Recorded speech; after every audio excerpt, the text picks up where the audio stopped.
Hi. Scott always tells me that we're going live, but I don't really know if I am. Do you All go right. live? All right, folks. We'll touch You want to know how to find off-market deals when everyone else is paying top dollar because the market keeps going up? Yes. You want to know how to find lenders that will lend these to you? Well, stay with us. We're going to help you out.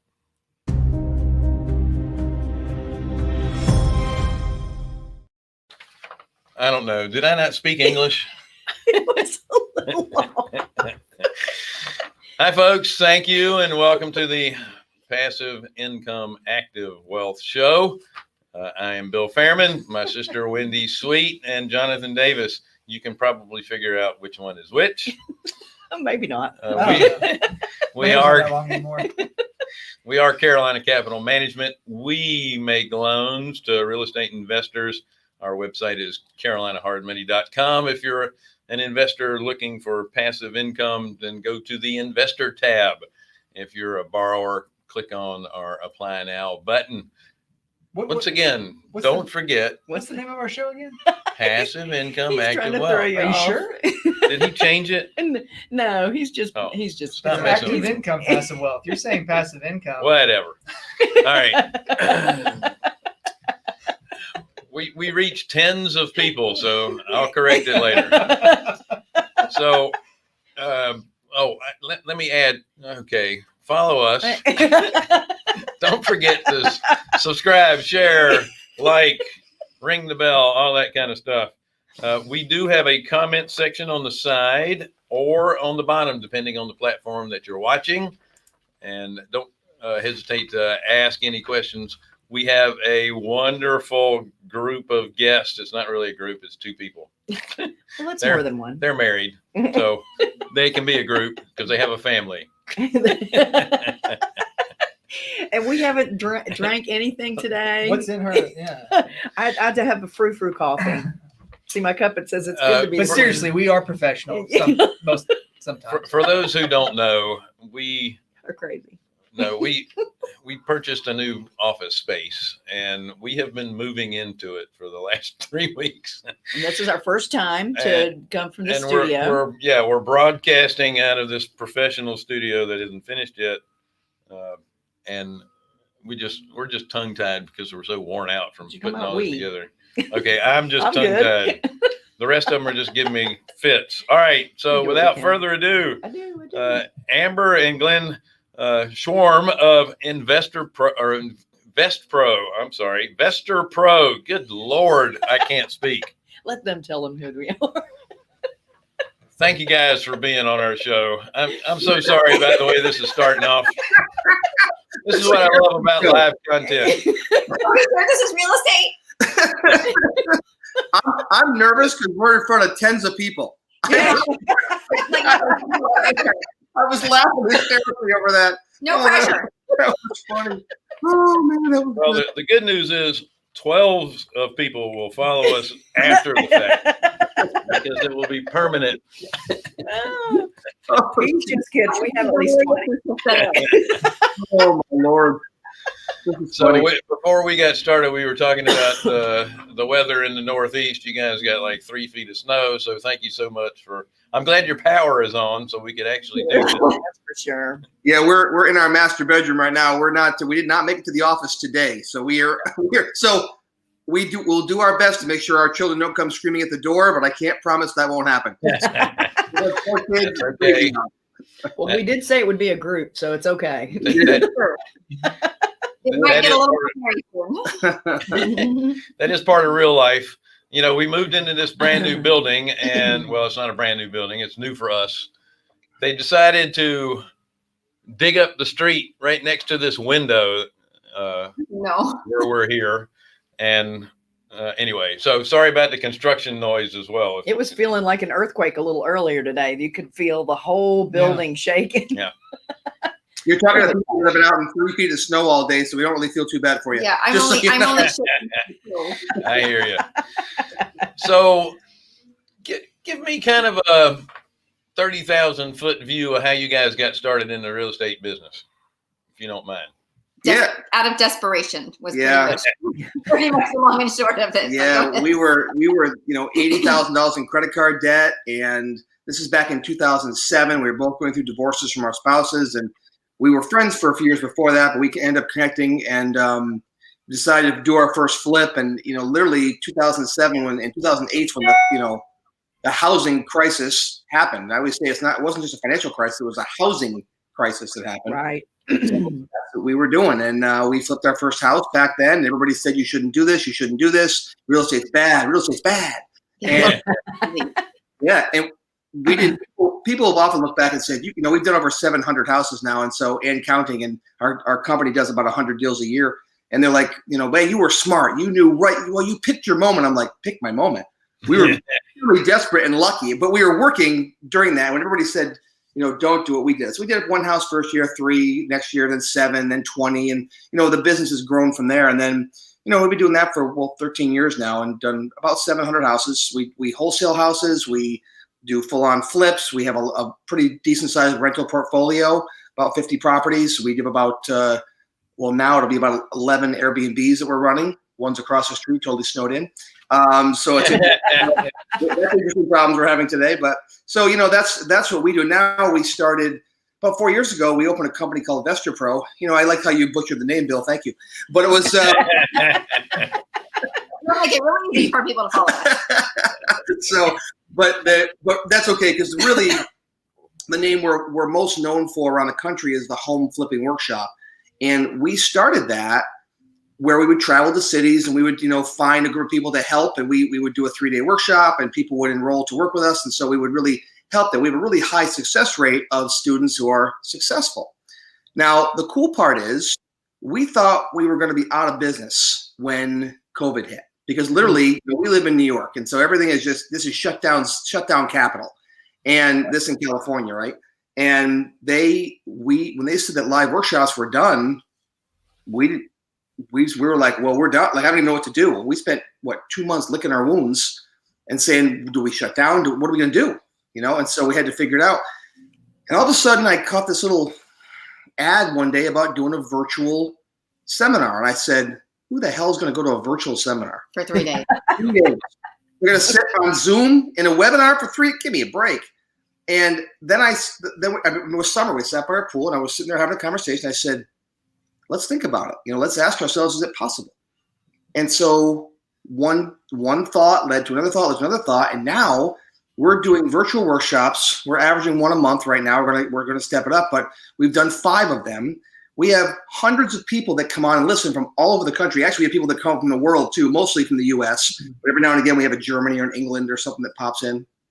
And we've been able to impact. Our businesses went national overnight, and we are thrilled. We're excited, and it's been an unexpected surprise of 2020. I guess I'd say we were kind of worried about the connection we would have with people over Zoom, and because when we're in a live setting, we're able to really talk to people and help them strategize and get to know them. And it's not that different on Zoom. It's been really, really good, and we found a lot of ways to make it really interactive and enjoyable. And people are just like eating it up with a spoon. And I think that COVID has really given people 2 different things. Some people are just out of work completely, and so they're looking for alternatives, and real estate is where it's at.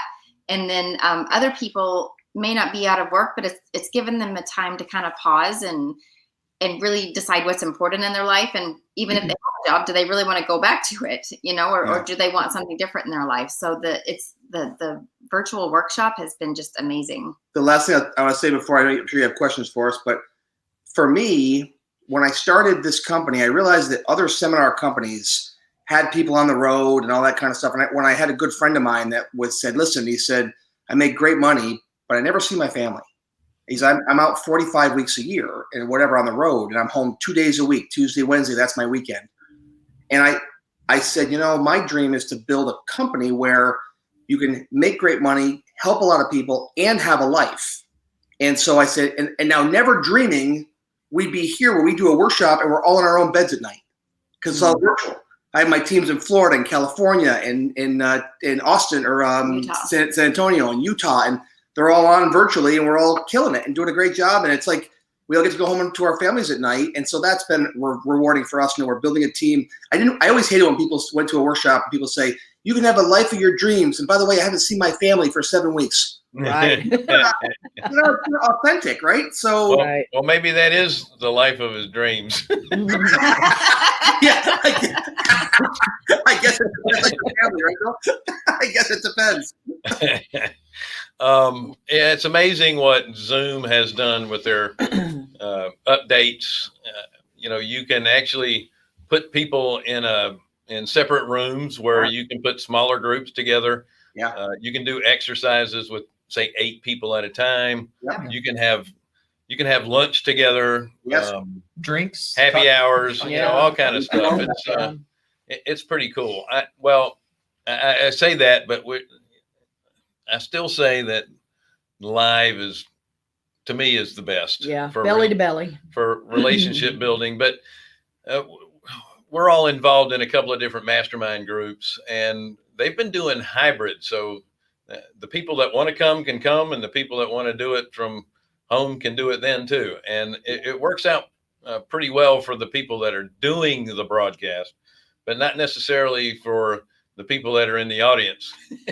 Well, Bill, I would challenge that thought. And the reason I say it is because I thought the same thing. And we had over 1,000 people in our groups, and we're doing happy hours, and we're bonding with people. I feel a very strong connection to our people because we're doing the Zoom calls. Sure. And I just did a presentation at one of my masterminds, and my presentation was on how to build a virtual culture. And I said, you may not need to at what state you're in, but our flipping company called Signature Home Buyers, that company had to go virtual. So there was 15 or 12 people that had to work from home all of a sudden. And we started hiring people virtually over Zoom. So I never met them face to face, which is so not like me. I'm a belly to belly, face to face guy. I hired employees. My team hired employees. Then we had a pool party this year. They came to our house. When I met this one particular guy, Connor, face to face, it didn't feel hardly any different. It took me about a few seconds to go, oh yeah, you're the same guy I see every day. Because I was so used to the mannerisms. I was so used to the only thing I didn't have was the smell and the touch. Every other sense was pretty much there. Not that I'm touching my people, but it's just, but it's, besides You can run for president. But it was weird. It was like all of a sudden I realized, and so I've met a lot of people that I meet on Zoom, then I meet them face to face, and after I've had 10 conversations with you over Zoom, it's not that different. It's not exact, but it's pretty damn close. Yeah, and the other thing is, you always hear that expression, oh, it's a small world, like if you run into somebody but Zoom has made it even smaller world because, like for us, with our real estate company, Signature Home Buyers, being virtual has opened up the talent pool because before we could only pick people, only hire people that were right here in our local area.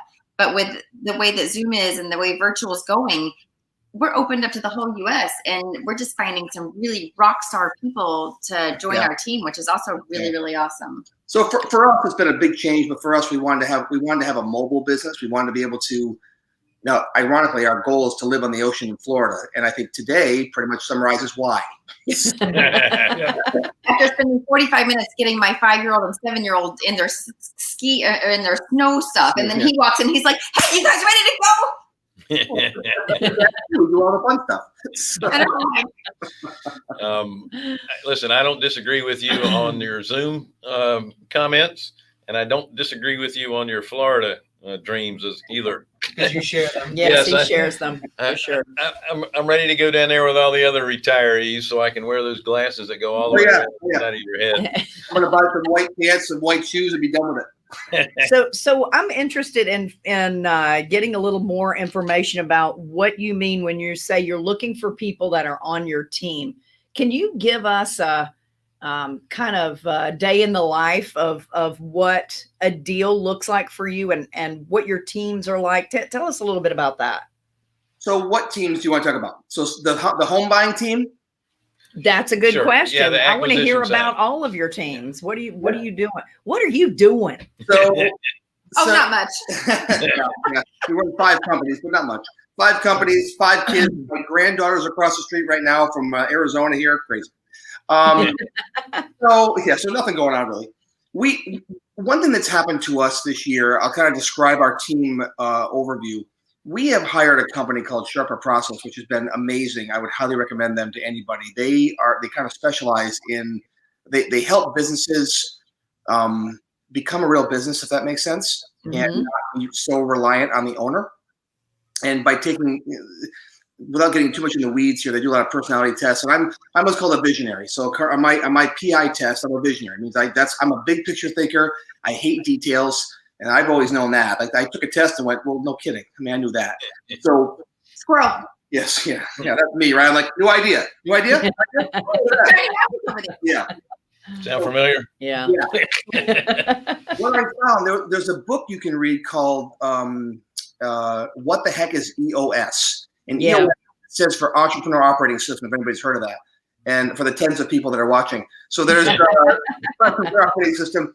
So it's a great book, and it talks about having a visionary and integrator. So now all of our companies are starting to get integrators. So our two main companies, we have integrators. So the integrator for our signature home buyers, our flipping business, runs the day-to-day operation. So I really, over the past year, I'm stepping more and more out of the day-to-day operation of that business.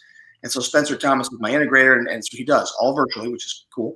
So we have an acquisitions team. We do a lot of marketing. You know, we probably spend upwards of $30,000 to $40,000 a month in marketing. We do a lot of TV commercials and stuff like this. And I think we're going to do some radio stuff, but direct mail, that kind of stuff. So we're looking for off-market deals. And then those people will call in. Our home buying specialist will then, have a phone call with them, see if it's a viable deal, make them an offer. If it looks like there's a possibility, we send out one of our property inspectors, just someone takes pictures of the house and whatnot. So we do have to have boots in the ground with the house and take pictures of that kind of stuff. Come back and we decide what our game plan is going to be. Are we going to wholesale to other investors? Are we going to flip it ourselves? We're going to turn it to a rental, Airbnb. What are we going to do with it? And then we make that decision, and then we go from there. Then our team takes over, right? So Amber is involved. Amber loves the design part. She's an amazing. Yeah, he's tried to get me out of that several times, but that's my favorite part. So I don't really want to get out of that. But in the beginning, we definitely wore all of the hats. And since our business has grown to the size it is, now we've gotten to delegate all of those responsibilities. And, it started out with signature home buyers, and then we've added these other companies that are really or kind of organic growth, and they're all very symbiotic companies. So we started out with signature home buyers. Did we have the broker? I don't know. I think so. Well, and then we did open a brokerage just because it made sense to sell our own properties.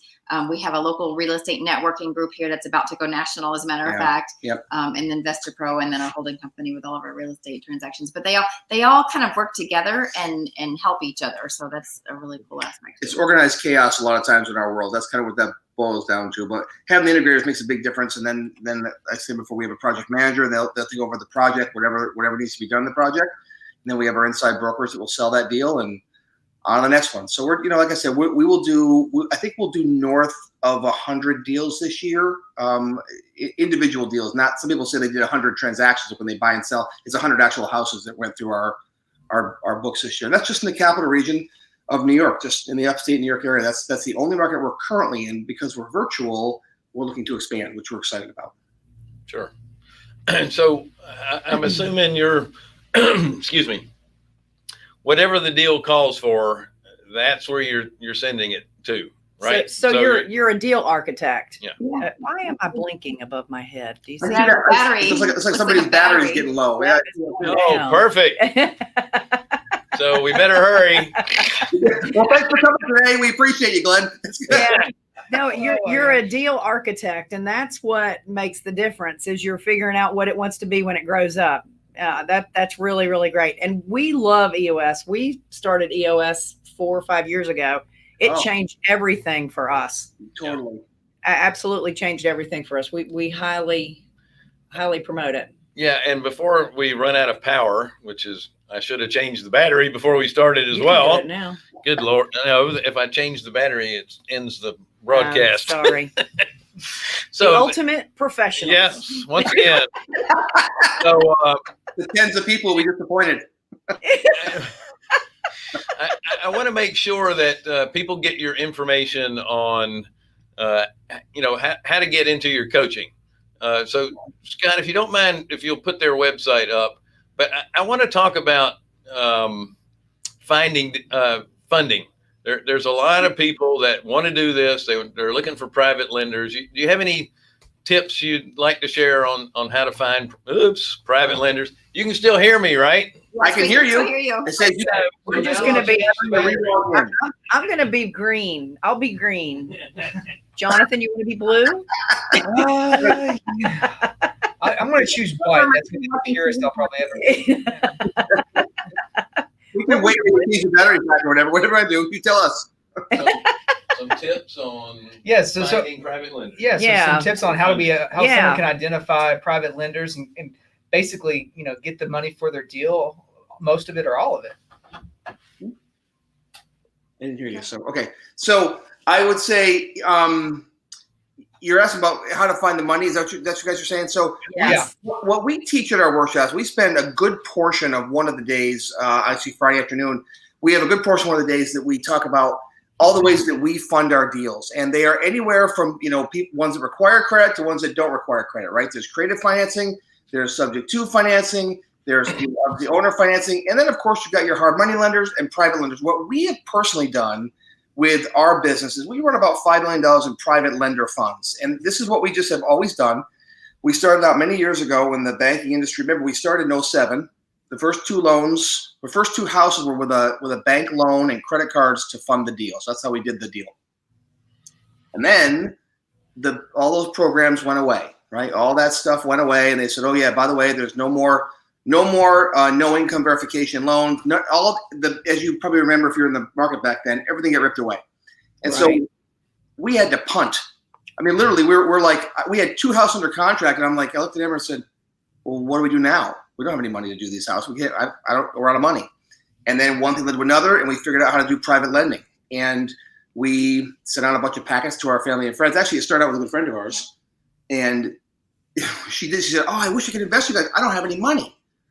And she had a really nice house. Yeah, Amber said, you have a nice house, though. And I said, do you have any equity in that house? She goes, oh, yeah, I think a couple $100,000. I said, do you have a line of credit? She goes, I think so. I go, is that right? And so she said, why? What do you think? And I said, I'm thinking if you're paying, I think it was 4%, something like that, for your home equity, 3 or 4%. And at the time, I said, I'll pay you. At the time, I was doing 4 points and 14% because that was kind of the rates back then, right? And I was brand new, and I said, if I paid you that, so if you were making money on other people's money, so you're borrowing money from the bank, you loan it to me at another rate, and you're making 10% on money that's not your money, would that be a good deal? She's like, yeah. And so here we go. And she's been with us for 13 years now. And she was able to put her kids through private school off of the interest. Yeah. And awesome. We usually never left our pool. So we built this private lender base from there. We have other people that we pay. We're paying about 10%, no points anymore. We pay about 10% on the money. And, we're a very secure investor. We've been around for a long time. So people have a lot of faith and trust. And I've even lost some money on deals. I know no one ever talks about that, but we do. So we've made some mistakes and made some missteps. We've lost some money on deals. But the reason we've lost money, because we paid our investors. Right. We don't want to come. And I preach that from the stage. I preach it from Zoom. I preach it from everything. I said, if you're taking people's money and you make a mistake, that's your fault. Right. That's not their fault. Now, if they're a partner with you, that's a different arrangement, right? They're a partner. If they're taking the risk and the reward. If they're just loaning you money, that's on you. I said, you better go flip burgers and pay them off. Whatever you got to do, you pay them off because that'll keep our industry strong and keep the private lending. So that's what we do. That's how we fund our deals and all the flips we do and any buys we do. That's what we do. Yeah, and real estate's been like super rewarding for us. Like Glenn said, when we started, we were $80,000 in credit card debt. We were sleeping on an air mattress in a 2-bedroom condo with. I actually sold my car. I had a little Mercedes that had $10,000 equity in it. I sold my car just so we could finish our third flip, I think it was. And it's been really, really rewarding. We have a lifestyle that we really enjoy. We love experiences. That's what it's kind of all about for us. But we found out that people would always come to us and ask us, how do we do it? And, get over the fear and all that. And the 2 things that really hold people back from real estate are, lack of money and lack of knowledge. And that's why we started the home flipping workshop. And we even teach people here locally as well as nationally. And people always ask us, why do you guys teach your own competition in your backyard? And Glenn and I just really believe in an abundance mentality instead of a scarcity mentality. And so we think that there's enough to go around for everybody. And we want to share that knowledge of, you know, how to get past the fear and how to gain the knowledge and how to fund the houses, even if you don't have a lot of money to start up with and all of that. And that's why we really, really love teaching people at the home flipping workshop. Yeah, that's been a big, people come to our workshops, and if you look, we've got like 500 5-star reviews, I think. If you look at Home Flipping Workshop online, I think it was over 500 5-star reviews. I think we have one 1-star review because some guy didn't like the bathrooms in the hotel we're in. Like that has anything to do with me, but whatever.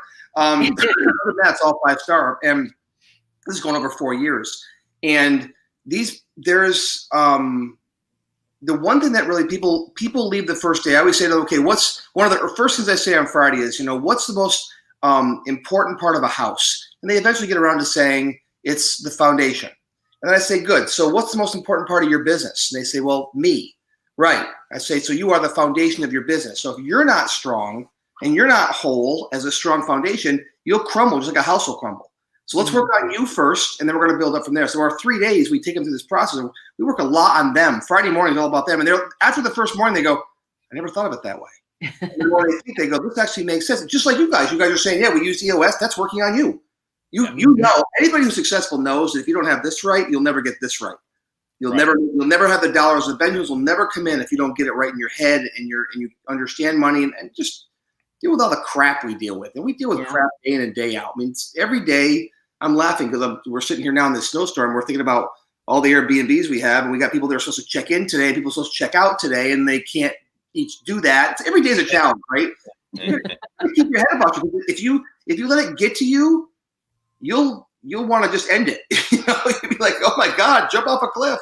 But if you teach you how to deal with problems every day and think through them at a high level, you'll be much more successful. So once they understand that, they say, well, that actually does make sense. And the other thing that's happened, though, that's really kind of been a shift is that more and more women are coming to the workshops. Yeah. And that's like super exciting for me because, you know, the whole like mom guilt thing is real. I don't know if you guys have kids, but the whole mom guilt thing is so real. But like for me, I love being able to, you know, do all the things that I want to do with my kids and take them to all their appointments and be at their school events and all of that stuff. But I like working. Like I like that fulfillment. I like that accomplishment. I like contributing to our goals for our future. And I like the example I'm setting for my kids while doing that. So, and real estate, you know, and flipping houses especially has been like really male dominated, and there's still a lot of guys in it. So don't get me wrong, but women have so many like natural skills just from their daily life that they can bring to real estate. And I like my common joke is, you know, managing a job site and contractors is a lot like running an adult daycare anyway. So, you know, there's just so many natural skills that women can transfer to real estate that makes it like such a good fit.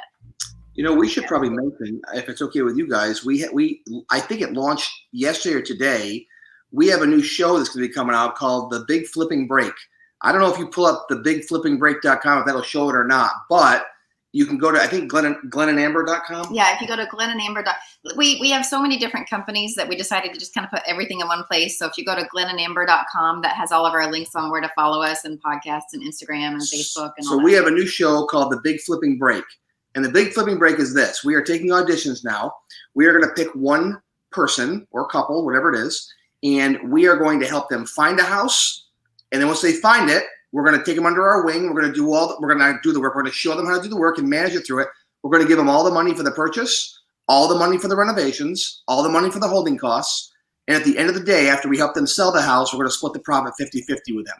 So we're going to do a full show on that, and that's what we're going to do. It just launched. So again, I don't know if the bigflippingbreak.com will bring that up yet. It's brand new, but that's Glenn and Amber. Yeah, that's Glenn and Amber. Yeah. So there's that. So that may or may, the Big Flipping Break may or may not be on there. It'll be on there soon. Yeah. Yeah. From there, you can follow us on Facebook and whatnot, and you'll see it on there. So I don't know if it quite launched yet, but it'll be there. So yeah, so we're excited about that. Taking somebody start to finish and then giving them all the money. You know, my only fear about that, and you guys could relate to this. I wonder if they'll be as dedicated when it's not their ass in the line. No, our money's in the line, right? So I wonder. After I did this, I thought, I wonder if they'll be as motivated as we are. They don't have any financial skin in the game, but their pride will be on the line because it'll be videoed. It will be a show, so that's very true. Yeah, so it'll be exciting. So are you going to be pitching that to any of the networks when you finish it? Yeah, the company our marketing company has been they have a lot of connections. So yes, once we get it up and running, we'll see how that goes. You know, we've been interviewed a few times for shows and we never made the cut. I think it's because I'm just too damn attractive for TV and Amber doesn't make the cut. That must be it. Yeah, I was thinking that same thing. Right? You understand.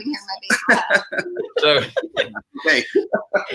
the one thing you have to make sure is that they understand that buying a home, flipping it, and selling it only takes a weekend, right? Yeah, right. Yeah, I know. Yeah, I know. Yeah, I'm like 6 weeks into 60 minutes. Yeah, good point. Every time you watch those shows, people say, "Well, what's the flip? Is that your life?" I go, "Yeah, it's our life, except that's 6 months. It's not 30 minutes." So yeah, just so we're all clear on how that works. And plus, I love how they always in those shows, every deal's a home run. Oh, I was supposed to make 120. I only made 109. Shut up. I guess really. Why don't you show some of your fails once in a while? Because I know if you do enough of these deals, you're going to make mistakes. So I know. That's awesome. What's funny is listening to you guys. You're talking the same language that we talk about on our shows constantly. We talk about the abundance and not scarcity. We want people to be as educated as possible. We love educating people. We want to do business with educated people because if we do, it makes life so much easier for us, right? Absolutely. It really does. And there are plenty of deals to go around. And even if you teach somebody to do exactly what it is that you do, in most cases, and they actually follow through with it because we talk about this all the time. We teach people exactly what we do. Yeah. And 95, maybe 97% of them say, good. wow, there's a lot of moving parts here. Here, why don't you just do it for me? Yeah. And since we're in the lending business, that works out okay. But a lot of people are doing it passively. They just want to know how it works. But plus, it's somebody that we can refer deals to that we don't do, or they'll refer deals. Yeah, to eventually us that you'll do business with those folks that actually make a business out of it. So it always benefits you. Mm-hmm. Yeah. Very, very true. That stuff back doesn't help anyone, really. And the other thing is not everybody has astronomical goals either. Some people want to flip 1 or 2 or 3 houses a year. So even if in the same area, you're not all going to be looking for houses at the exact same moment. That's right. I think what you said too is that people sometimes dive in and go, "Oh, that's what you do, huh?" It looks like on TV. I thought glamorous on TV. I just bought it and sold it. And is that right? Is I just paint it? What do I do? There's a lot more. I always say to everybody, I say, if you want to do something where you make 50 grand a deal or 75 or 40 grand a deal, nothing in life worth anything is ever easy to achieve. And if people come to our workshops, my first thing I say is, if you're here for a get rich quick scheme, you misread everything. Yeah. I say all weekend long. I say this. We actually overnight them a packet. We overnight them a Federal Express packet they get for the workshop the day before. So they all get these things to hold the screen. Their home flipping workshop toolbox. Toolbox, we call it, yeah. And I have these trifolds, and one of the things that they hold up, I say, what we do is hard, but it's what? Everybody holds up a sign that says worth it.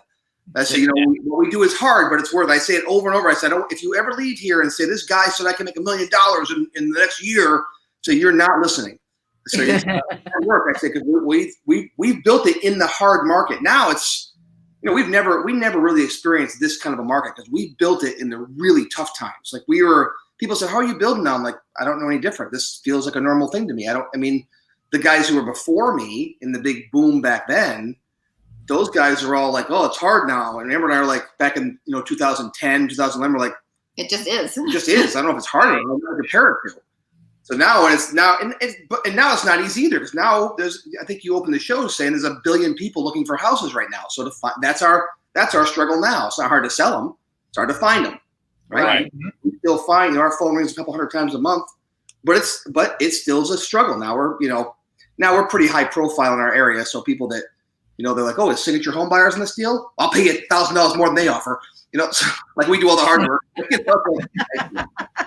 think whatever. When you're, and I find that a lot of people that listen to the podcast are people that are kind of on the fence. Like they want to do real estate, but they can't quite make it over to the hump. And I think if you just look at it from a different perspective, yeah, it's hard, but it's going to your job and getting up every single morning and and Hating it. hating it and having to ask for time off and ask to go on vacation and ask, Right. take your kids to a doctor appointment.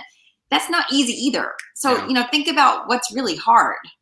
So I think, if you can like wrap your mind around just because something's different doesn't make it better or worse. It's a different path, but Right. it's a much better path if you can just get over the hump of being uncomfortable for a little bit. Right. Sure. Right. And you also have to avoid the fear of failure, because there are a few people out there that are education junkies. They will get all the education in the world, and it is education, but your true education is actually doing it.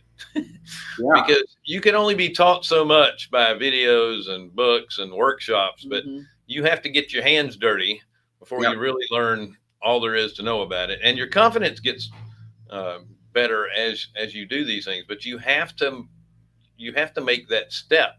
You have to start that, or you're just going to, what did Larry call it? Shelf help. Yeah. So you buy a course, go Shelf up on help. shelf. Like book yours. You say shelf help? Shelf help. Yeah. Oh, that's good. Yeah, good one. Yeah. So it's interesting that Well, I can't take that one. I stole it from somebody else. Larry Goins. Fair enough.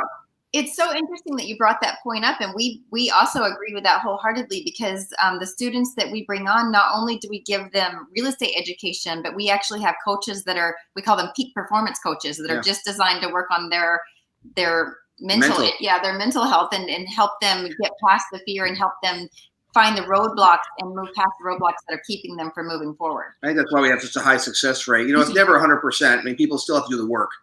Were we born, Wendy? Yeah. Were you that bad? That's enough. I'm tired of that guy from up north. Too much of this, apparently. But no, we spent time on that mental side big time, because we figure that changes the game. It does. No, you all are 100% right. I mean, it's the failure to take the risk and execute is what stops everyone. I mean, that's, we see that every day with people. I mean, you can identify good properties, you can find good properties, but there's so many people I talk to, like, I just can't sleep knowing that if I fail, I have to pay this back. Right. It's like, then you don't have the right mindset for this. Sometimes it's a pride thing too. Yeah. Where I've never made a mistake. I'm not going to start now. Yeah. Every day, so I'm ready. We did have a question from Mark here, and he was asking about EOS, and he was wondering, is it a concept, a company? Are there companies? Well, I would say, Mark, read the book Traction. Yeah. And Traction is basically, it is a concept, but it's, if I can just put it in a thumbnail, it teaches you to give up. What are you laughing at? I wasn't tired of you guys, I promise. I drank a bottle of water and this frou-frou coffee while you were sitting. Those fast talking Northerners, I'm tired of them. I'm done. So yes, we're very professional in what we do. When you gotta go, you gotta go. So Mark, it's called the Entrepreneur's Operating System, because it teaches you how to run a business and not be what we call a highly paid technician. You, as the business owner, as the visionary, you need to get up out of the weeds and be able to delegate to others the stuff that's, let's say, not necessarily that doesn't stuff need your that expertise. you like to do, Yeah. stuff that you could pay somebody a lot less money to do. And at the same time, you need to be out of the weeds so you can actually be the visionary. If you're constantly in there putting out fires, you never get a chance to actually have the big ideas, because your brain is constantly wrapped around what's going on in the next 5 minutes. Mm-hmm. And I like what Amber said. She said that they tried to take away her decorating thing that she loves to do. And that's the important part of this is, there are things that you do and that you do well and that other people can do. But don't take away the stuff that you love too. That's important to keep your That's brain. why you're in business. That's because right. You want to do what you love doing. All right. For sure. That was good stuff. And there are companies that help facilitate it. We use a company called Sharper Process that Glenn mentioned earlier, and they actually run our company meetings, and they run, our quarterlies, and they really have the whole EOS system dialed in. Yeah, that's Gary Harper, right? Yes, Yeah. Gary Harper. Yeah, Gary and Susan are great. They are.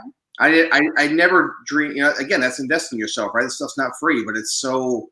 For us, we did it back in July, so we're pretty new to the concept, but we were very welcoming to it when they came in, and we've seen in a short amount of time, we've seen major changes. Oh man, Yeah.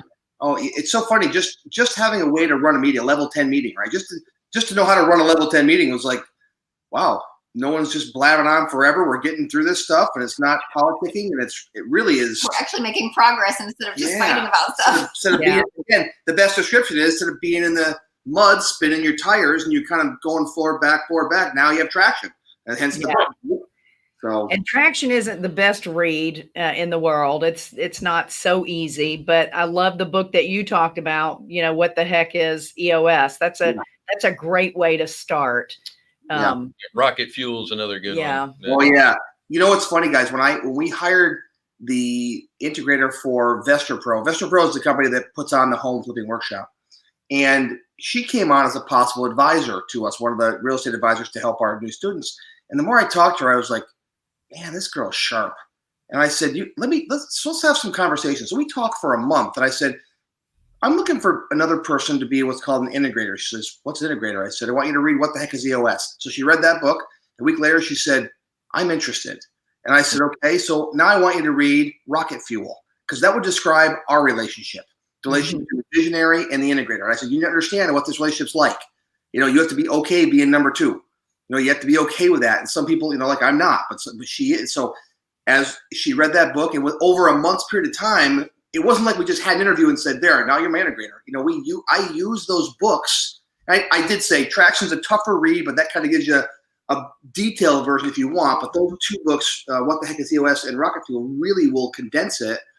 And then after she read that, I was like, I let that work. I let those books do the work for me. We put her through the PI index, and it came back she'd be a great integrator. And it was like, I was waiting patiently to get her results. I'm waiting. And I was stressed one night, and my CFO said, what's your problem? You're all amped up. And I said, I don't know what I'm on. She goes, you want that to be a good fit? I go, I do. I said, my gut feels right about her. Everything feels right. If she goes back as a 2, I'm just going to lose my mind. Now, funny story, because, we went through the PI index, and I was also, so Glenn is like unmeasurable on the PI index. He's like off the charts visionary, and then like off the charts risk taker. Yeah.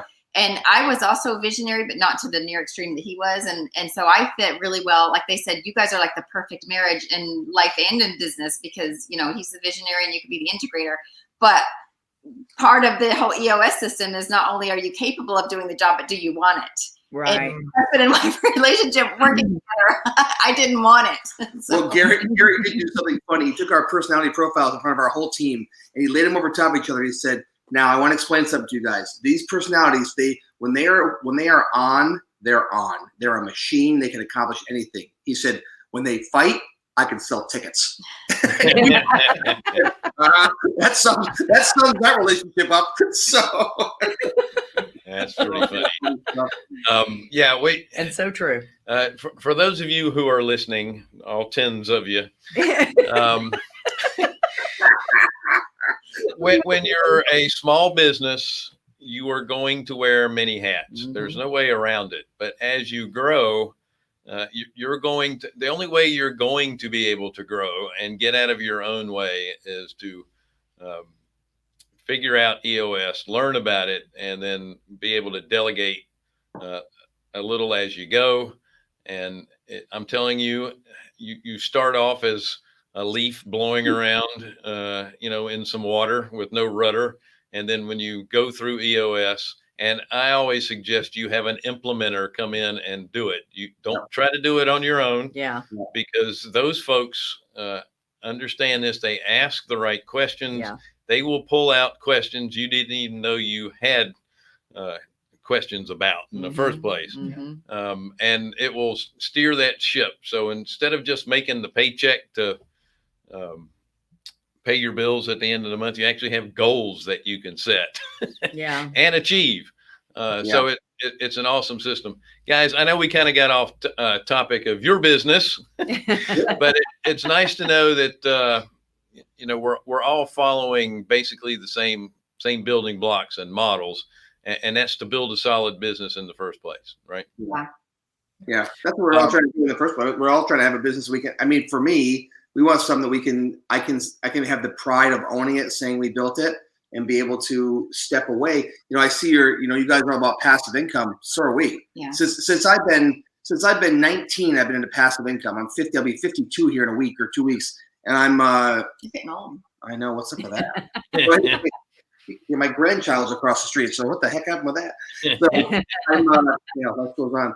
But the passive income has always been. I was in a security and alarm company. My first company was when I was 19 years old. I opened my first company, and that was for 14 years. An alarm company which had passive income. People paid a monthly monitoring fee. Yeah. I like those monthly checks. I got used to that early, and then I sold that business. I went into network marketing for the promise of having residual income. Did that for 2 companies over 10 years. So 5 years with one company, 5 with another. And I built up some decent residual income. What I found is you just got to keep grinding in those businesses to keep the money coming in, or quickly it drops off. So we started building our rental portfolio and building our business to be a passive income too. People don't think of it that way, but if you build a business where you can step out of the business and let that run and not have to, if I could leave for 3 or 4 months at a rip and still get a sizable profit check from that, that's passive income. Yep. So again, that's what we're all building, right? And I think people start with one house, and some people only want, like Amber said, they want to do a few. But if you want to turn that into an empire and start getting rental portfolio and all that kind of, the rental income is great. And then the Airbnb, there's work that goes with that, but we hire that out.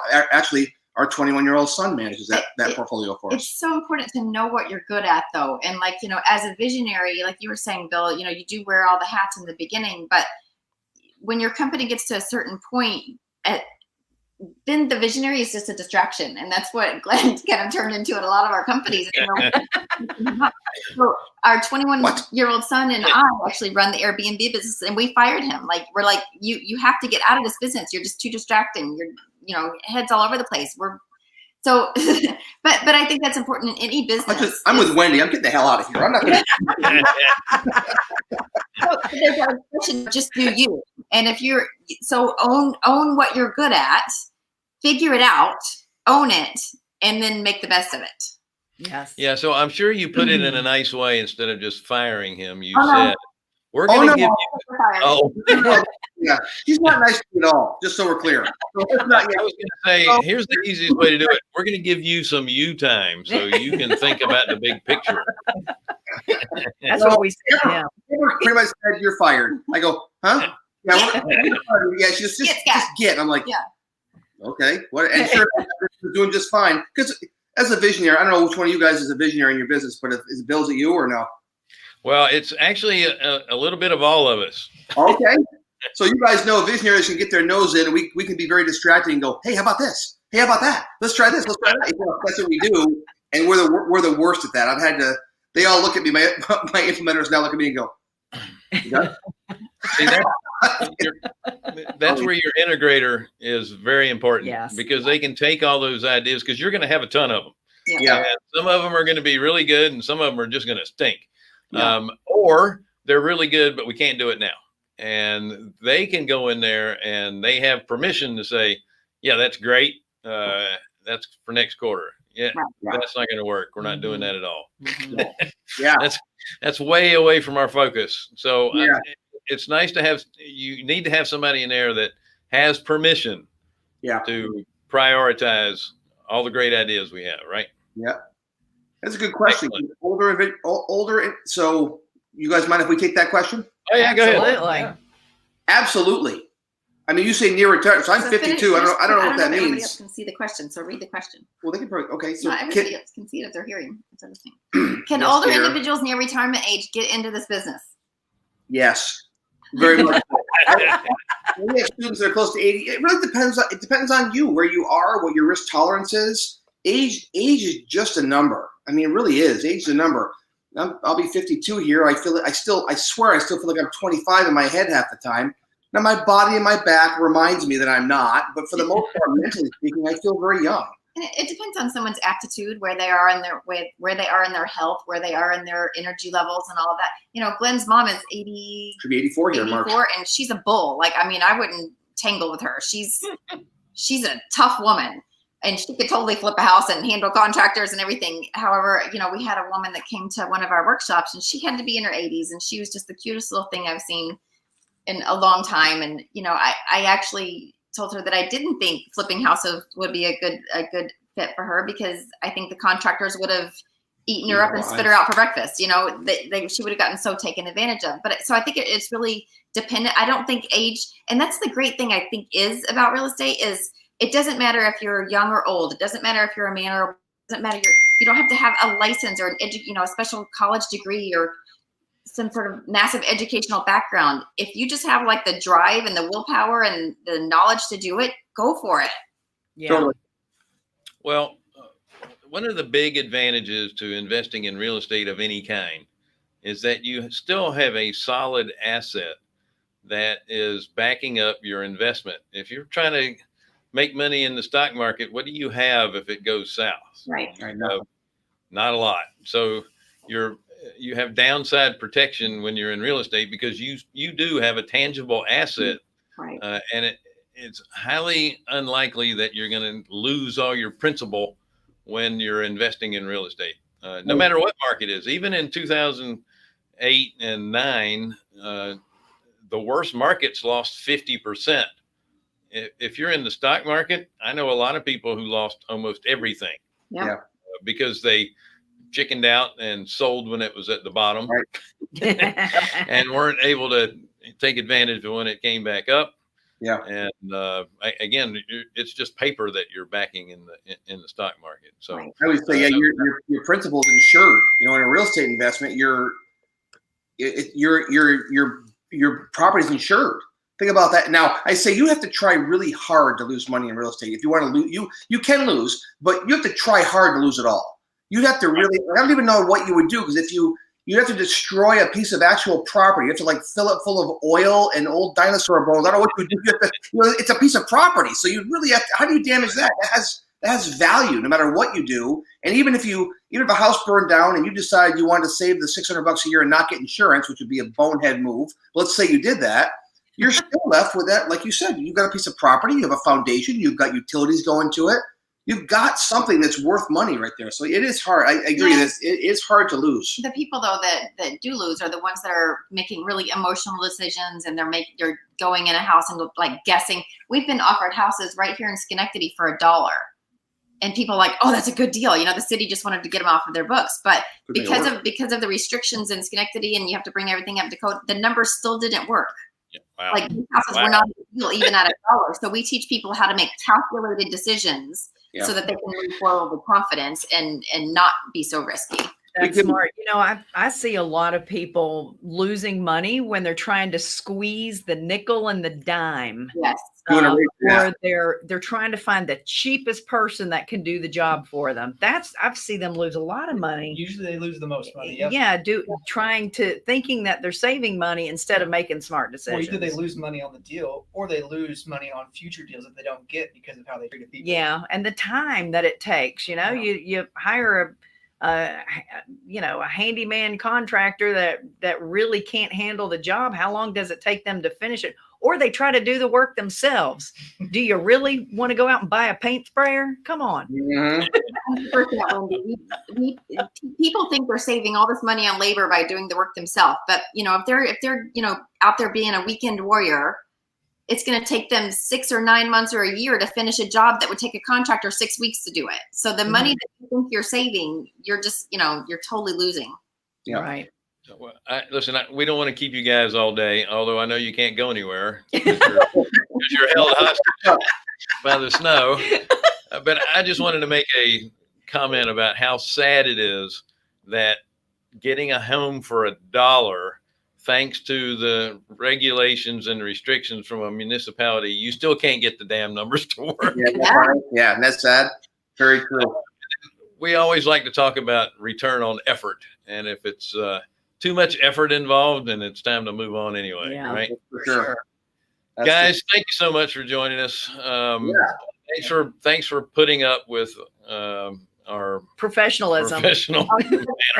Oh, listen, when I can talk to tens of people, it's so worth it. Anytime